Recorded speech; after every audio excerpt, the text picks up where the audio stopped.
This morning, we've been joined by Daniel Acquaye, who is Group CEO, Agri-Impact Limited. He's joining us via Zoom. And Juliana Asante-Dartey is Deputy CEO, Agri-Impact in studio. So good morning, Juliana, and good morning, Daniel. Thank you very much for joining us. Good morning. Great. Before we get into everything, I'm excited we're going to be talking about all the opportunities in agribusiness. But maybe I start off with you, Daniel. Tell us briefly what Agri-Impact is all about and what you do. Thanks. Agri-Impact is an agribusiness management firm.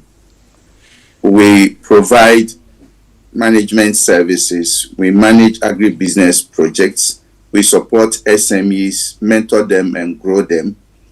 And we have done this in over 30 countries in Africa and also in the Caribbean. We work along all value chains. We are not product specific. We provide internship services for young people. We groom them. We mentor them. And we also support policy formulation with governments. That will be the basic thing that we do. Okay. But one great thing is also our expertise and business in greenhouse production. Okay. And marketing of fresh vegetables. Now, let's look at the agriculture in general. Maybe I do this with you, Juliana. So, for many young people, agriculture is unattractive. It's not that sector, that field that you want to get into. But we also say that is where the opportunities are. Before we look at the opportunities, why do people still look at agri as though it doesn't exist or is unattractive? Yeah, I think it's coming from the historical performance and the way people perceive agriculture. Because there are a lot, if you look at the agricultural sector in Ghana, there are a lot of older people who are the farmers and mostly people think of agriculture and the first thing that comes to mind is production. So they think is the whole, and you take the standard brochure, you see a farmer with a hoe, and so it's that perception that is fueling people's belief that agric is for older people, is for somebody who didn't make it in life. In fact, if you said you wanted to do medicine and you don't get it, then maybe you consider agric. And so it's that focus on the production and low productivity that is fueling people's perception that agric is unattractive. But there's so much more to agric beyond the production of crops. There are so many opportunities along the agricultural value chain. There is services, there's aggregation, there's value addition, there is capacity development, and there are many other things you can do, and even adjacent services that you can provide. And so that's why we need to continuously expose these opportunities for people to perceive agriculture beyond the hoe and cutlass, and also beyond the low productivity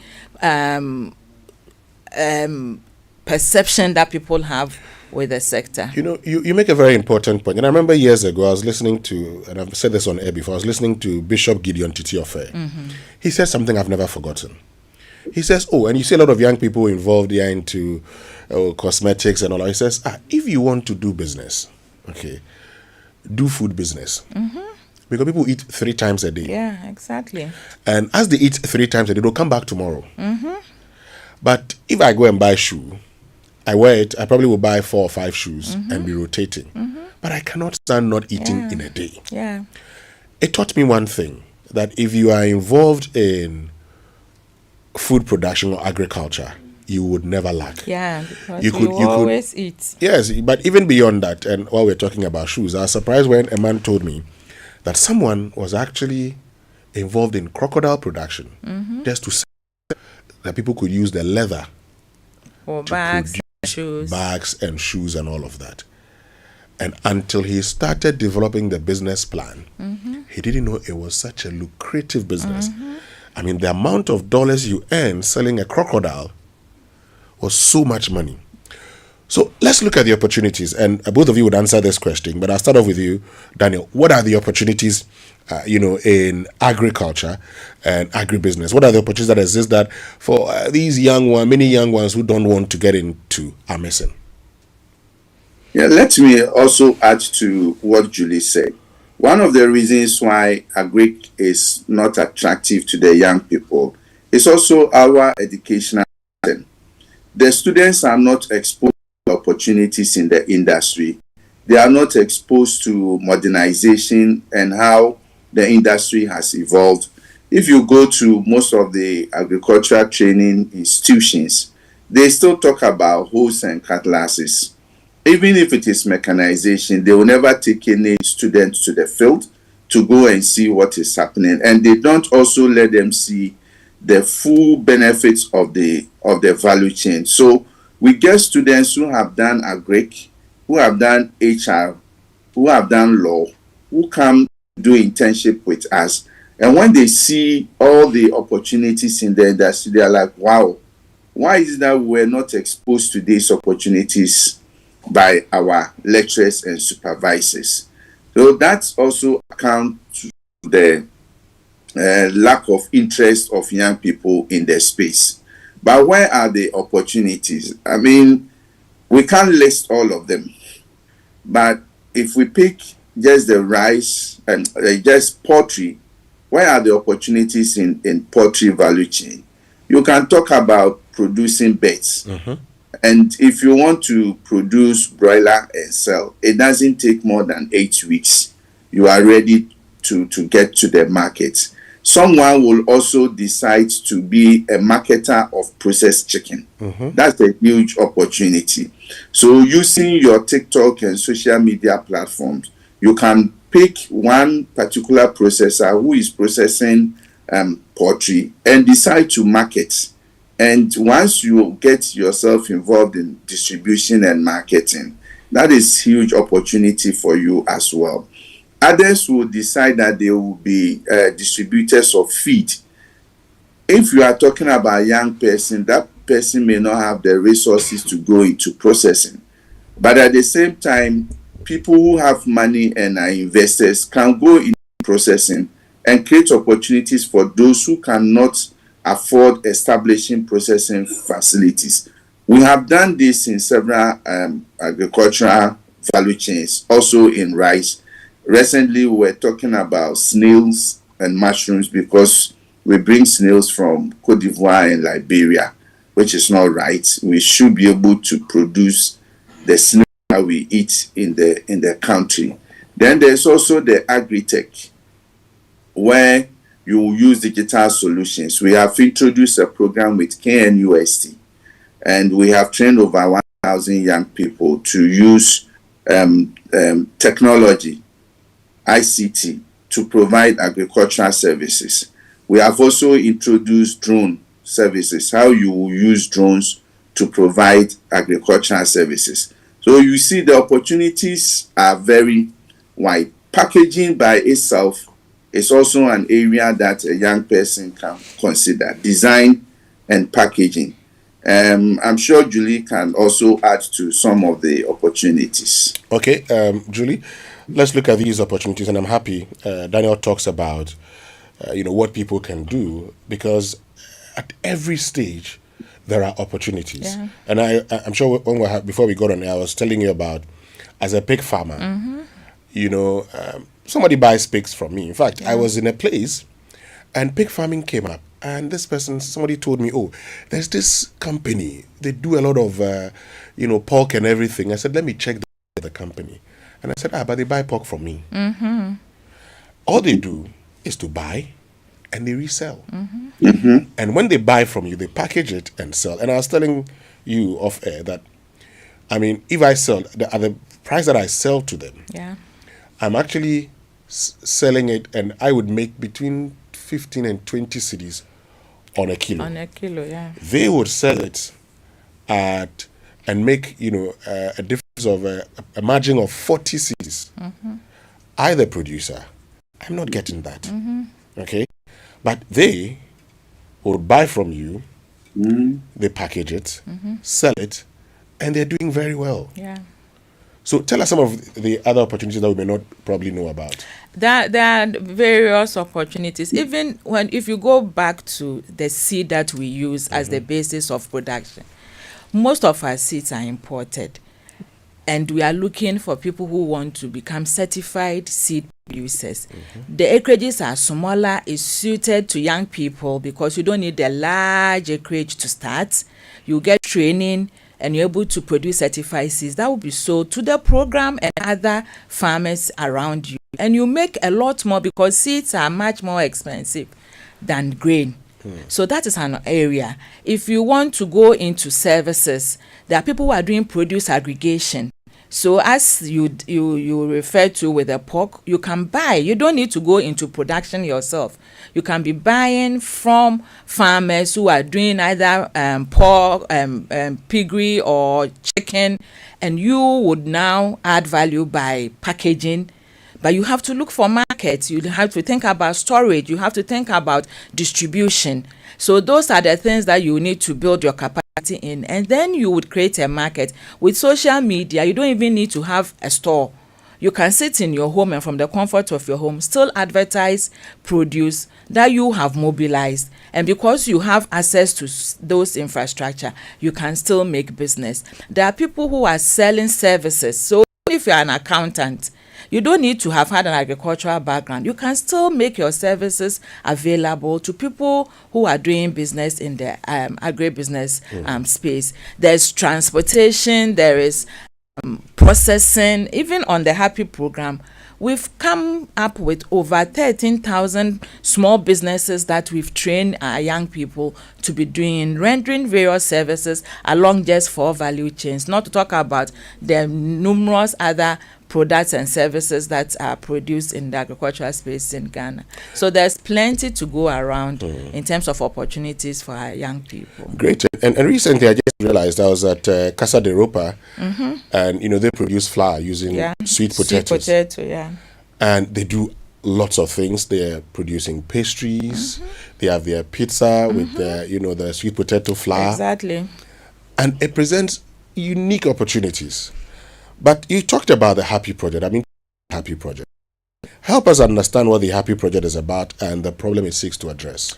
The Happy program, the full name of Happy is Harnessing Agricultural Productivity and Prosperity for Youth. Okay. So what we are saying is that we want to tackle the problem of youth unemployment. The program is supported by the MasterCard Foundation, and their goal is to enable 3 million dignified jobs for young people across Africa.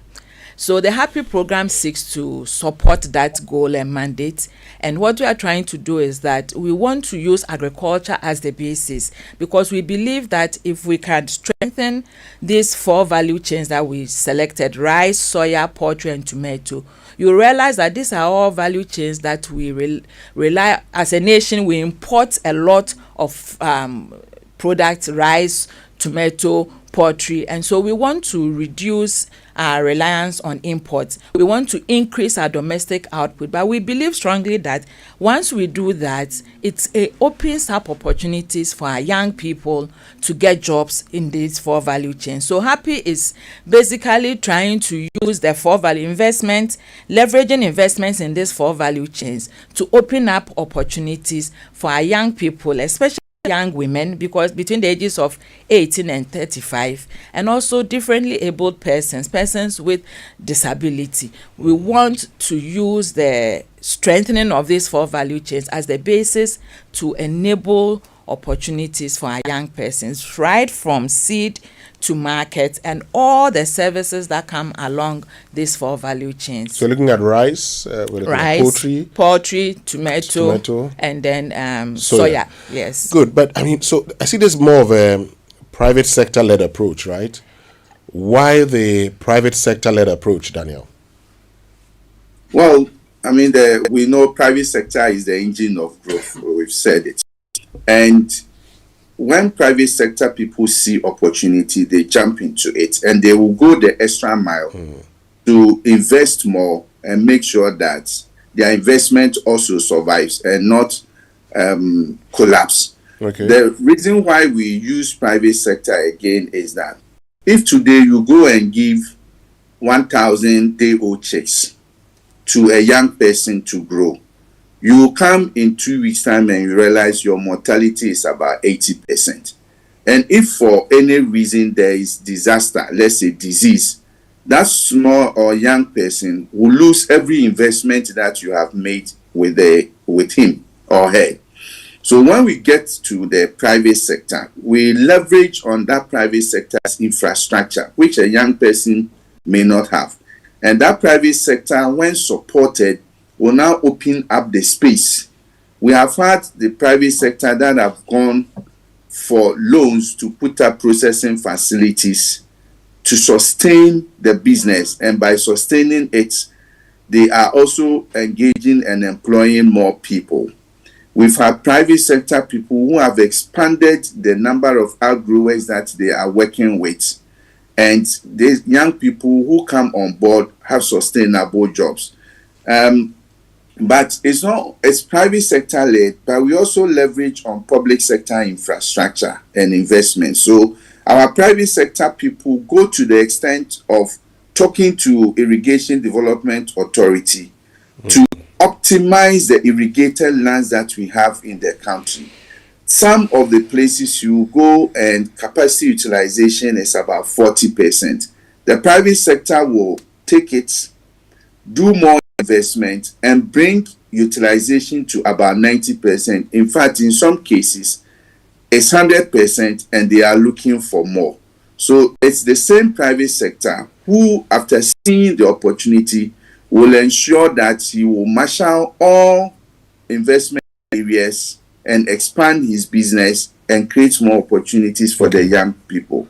Great. So, I mean, these projects that you talk about, help me understand how it fits into the country's broader economic transformation and food sovereignty agenda. Okay, so even the selection of the value chains, we selected these value chains because they are priority value chains for the nation, and that's because we are too reliant on imports, and the import bill for rice, for tomato, for poultry is in billions. I mean, just rice alone, even though we've become more self-sufficient from 20 to now around 40, we are still importing maybe 60% of our rice demand from outside the country. Poultry are doing just 10-15%, and the story is not any different from for tomato as well. We used to bring in a lot from Burkina Faso before we had the challenges.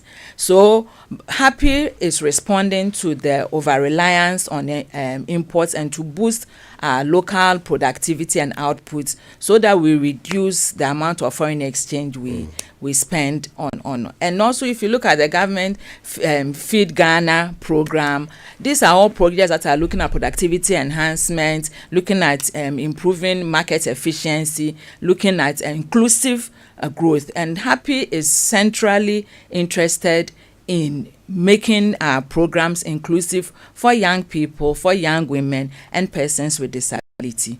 And another key feature of the Happy program is also the fact that we brought together leading agribusiness institutions, both from public, as Dan said, both from public and private sector, the Ministry of Agri, Ghana Enterprise Agency, MIDA, and then we have our private sector partners, New Age, Doberman. Okay. We also have civil society groups, TNS, Catholic Relief Services, and it is this consortium and amalgamation of businesses that have all pooled our expertise, led by Agri-Impact, to deliver on the program. I'll get to you, Daniel, shortly for the response from the youth. But to do that, let me just say that you must shine your eye when you receive urgent emails or messages about your bank account. Fraudsters create fake websites that look exactly like your bank's, same logo, same color, same design. They may send you a link asking you to verify your details or risk losing access to your account. Once you enter your information, they can take control of your account. Before you click, check the link carefully. Some fake links may appear genuine at first, but contain slight differences such as extra letters, missing letters, or numbers replacing words. Others may use long, confusing web addresses or shortened links that hide the real website. Never click suspicious links. Instead, quickly visit your bank's official website for information or contact the bank directly using its official phone number. Shine your eye, spot the fraud, stop the fraud. But these days, some mattresses are being made from all kinds of unsafe materials that are not fit for sleeping surfaces. These mattresses may be cheap, but they can be harmful to your health. And because they don't meet Ghana's safety standards and will end up costing you more. Buying inferior and cheap mattresses may seem like a good way to save money, but do not fall for that trap. If you haven't slept well, you cannot work and think well, and you are ultimately putting your health at risk, which can cause you a lifetime of discomfort and chronic pain. As responsible citizens, we should invest in safe, durable, and certified mattresses, and that's why we must all raise awareness to protect families across the country. Latest Foam remains the tried and tested brand we all love for almost 60 years now. They offer you unmatched quality and durability for every Ghanaian home. Make that smart choice. Talk to them on 0302 231 155 in Accra and then 03220 29365 in Kumasi for all your inquiries, or walk into any of the outlets nationwide for your preferred choice. You can visit them at latestfoamghana.com and their social media platforms. Do not settle for less. Go for quality. Buy Latest Foam or else you do yourself. Latest Foam, your partner for life. But I like this one. We don't talk enough about how stressful it can be to figure out what nourishing breakfast to give kids every morning. And that's why Milo All-in-One is such a great option. It has a creamy, delicious taste kids can't have enough of. But there's more to Milo All-in-One than the rich, milky, chocolatey taste. There's so much goodness in every pack. Just take a moment to read the back of pack and see for yourself. Its important nutrients combined with malt supports energy, release, cocoa for that rich taste, and milk for calcium to support them as they grow. So keep choosing Milo All-in-One, not just for that special taste, but also for the nourishing goodness. Milo, energy to go further. So Daniel Acquaye, who's CEO of Agri-Impact, tell me how the young ones have been responding to the Happy Project so far. It's been amazing. Okay, it seems challenging. It's gradually changing. Okay. In the past, you may not have them coming on board, but these days, in some of the areas, we have more young people than we can even accommodate. So, yes, they have responded. The results that we have shown over the years are results that came from the young people, because the private sector is working with the young people. So if we have increased poultry production, for example, you take Aglo, and they have moved from 0 to 200,000 birds in a space of 2 years. The 200,000 birds that they are producing per month is coming from young people, and that is a good response from our youth to the poultry industry. Same as rice, and same as soya. So the response has been very positive. When you go to the Agri-Tech, that one is amazing. Anytime we open our portal, for example, when we introduce the Dronepreneur to train people to use drones to provide agricultural services, we got over 1,000 applications from 13 different countries. So we could do only 50. So the response has been very, very positive. And we can't achieve all these results without the youth at the center. And anything that, like I said earlier on, if you also go to soya, the good thing is that when we say employment or the young people, we are not talking about only urban youth. We are talking about both urban and rural youth. So sometimes when you say, okay, you've created job opportunities or you unlock opportunities for 200,000 people, they say, where are they? We are not aggregating the 200,000 young people in one factory and count them and say this. Some may be in Mion, some may be in Saboba, some may be in Tumu. We are operating in 13 of the country. So that's the space. Okay. And yes, go ahead. I will want to add that whilst we are talking about creating job opportunities for young people, we also want to encourage consumption of our locally produced agricultural commodities. If you go to WA, we have the Lamdi farms. In the past, poultry was not on poultry production was not a common occupation in that part of Ghana. But this young man has invested and is in anticipation of that chicken in that part of the country.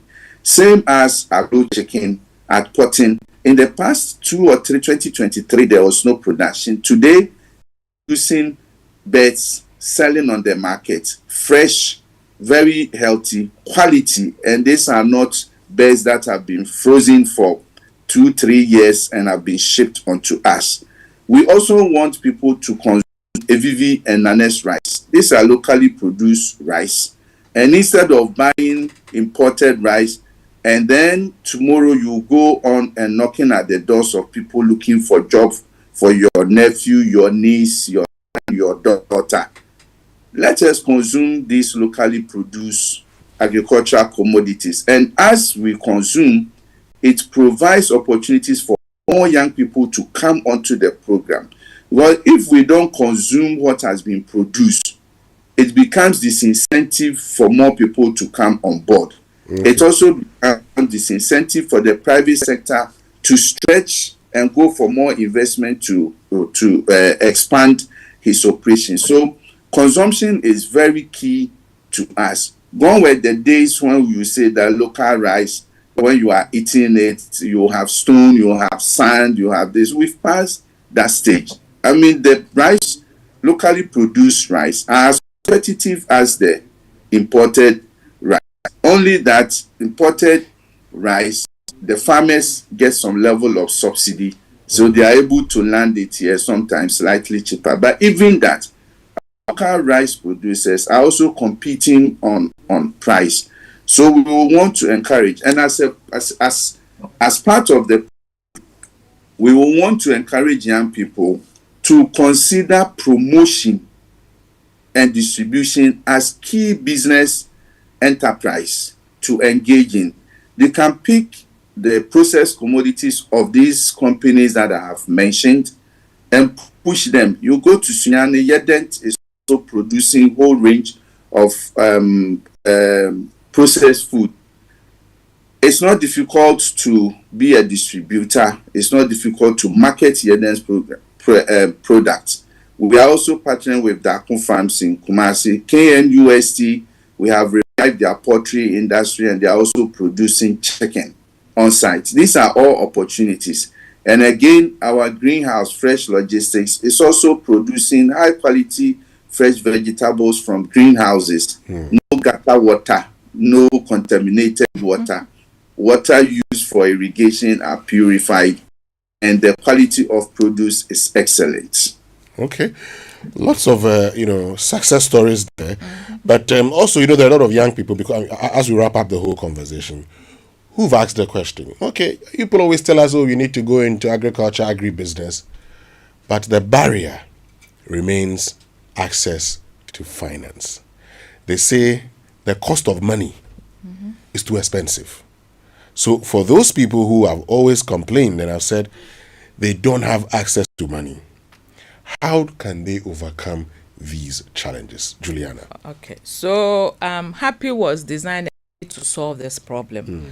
When we looked at how we could help young people, we also had to think about what it would take for them to participate meaningfully.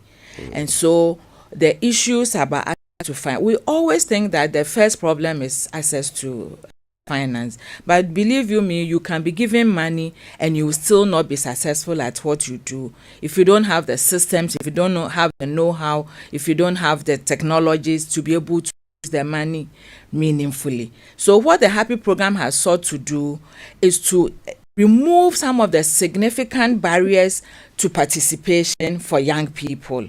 What are the challenges? A young person might say, I don't have access to land. Productive land at that. So it's not just land, but irrigated land for rice production. If you walk to Gida and said, I want to farm, they may likely not listen to you. But what Happy has done is that our partners have now gone into partnership with Gida. They've taken over the management of these irrigated fields, New Age, Agro Canes, Mida. And so when you are part of the program, get access to land. You don't need to worry about the irrigated lands. Whatever the program has secured is available for the young person to participate in and to grow what they are interested in rice production. The same with the seed production.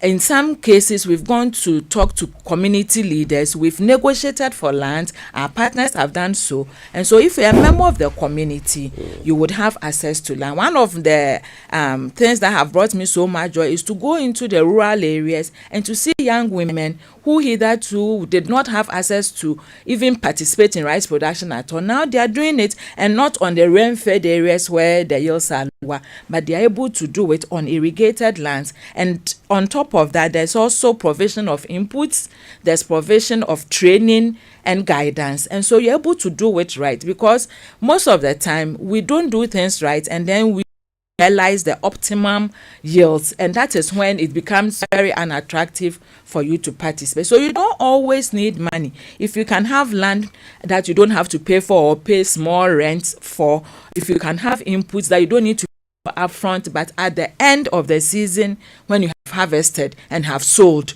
and you have training so that you do the right thing when you plant, how much you plant, the spacing, all these things are taught as part of the program. Then you don't necessarily need money to start. And so you can be, if you are part of the program, you get all this support and you can get started. Sometimes even when you have produced on your own, you don't know where to sell it, and that is still a problem for you as a young entrepreneur.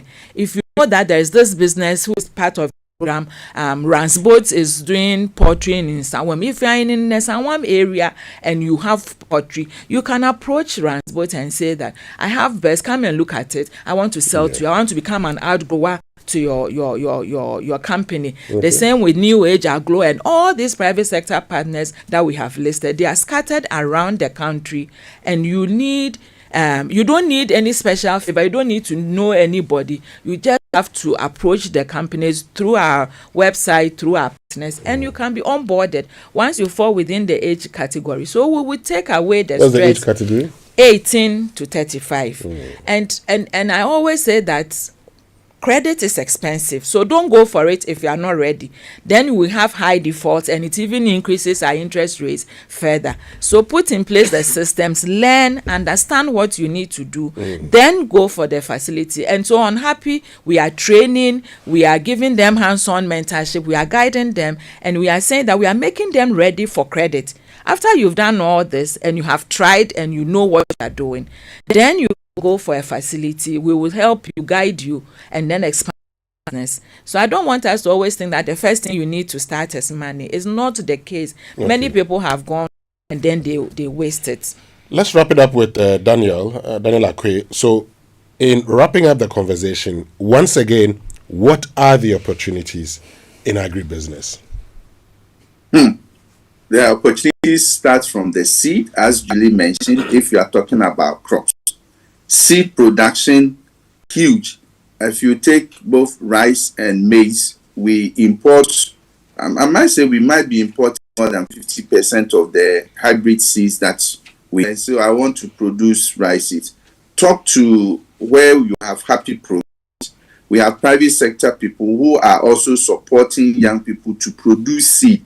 And the good thing is that once you produce the seed, they themselves will buy the seed for you. They will give you land, they will give you input, they will work with Ministry of Agri to help you get certified so that you can sell the seeds, and they will buy the seeds from you and give you money to keep expanding your seed business. So seed production is one huge opportunity.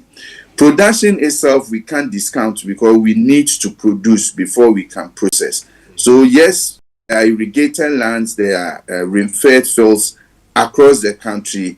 Once you come on board, you'll be given. Good thing is that all the crops that we are talking about, they are within the space of 3 to 4 months. Rice is in that space, soya in that space, poultry is 8 weeks, tomato in that space. So we are talking about a life cycle of 3 to 4 months. Then you begin to reap your benefit. So there is opportunity there.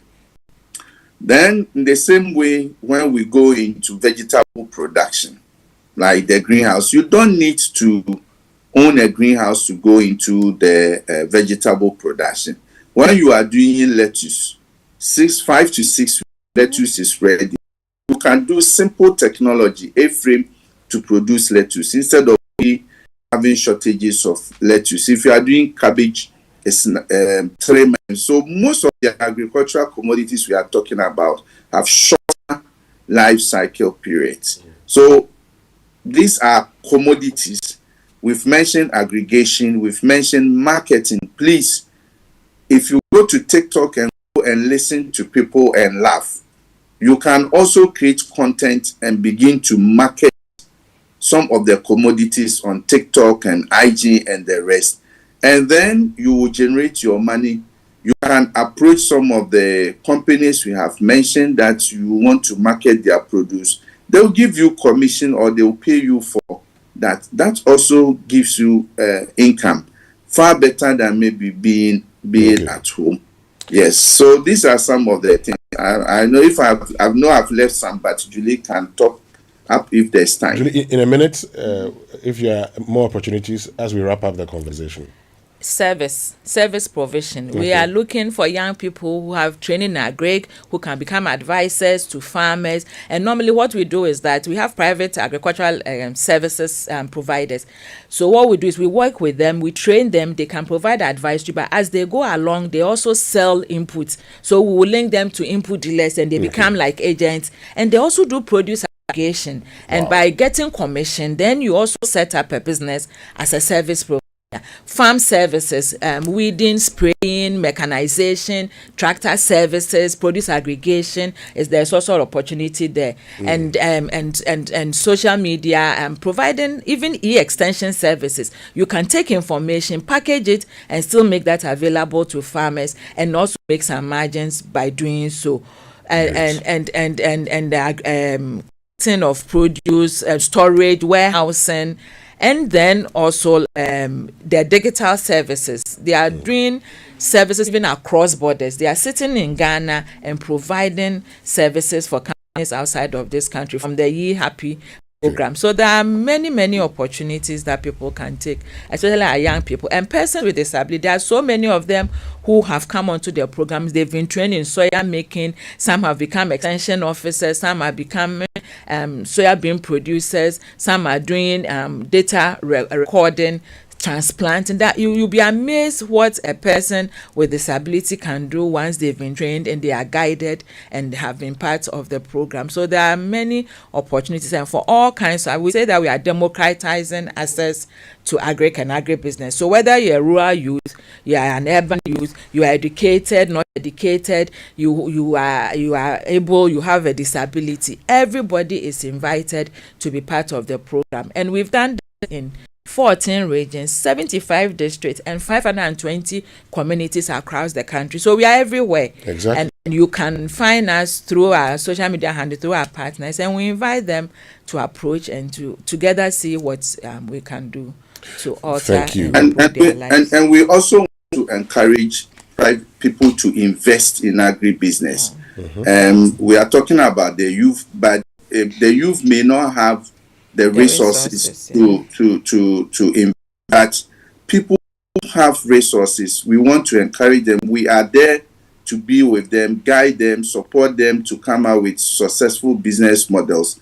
Invest in the supply chain activities in agribusiness, and then it becomes win-win. You win as a business investor. Young people also get jobs. Ghana gets food, and the economy develops. Great. Thank you very much, Daniel Acquaye, who is Group CEO, Agri-Impact, joining us via Zoom, and Juliana Asante-Dartey, who is Deputy CEO, Agri-Impact, who's in studio with us. Thank you very, very much. And folks, you know what to do. Lots of opportunities, okay? In case you don't have money, don't worry. The Happy Project is there for you, and you could be part of it. But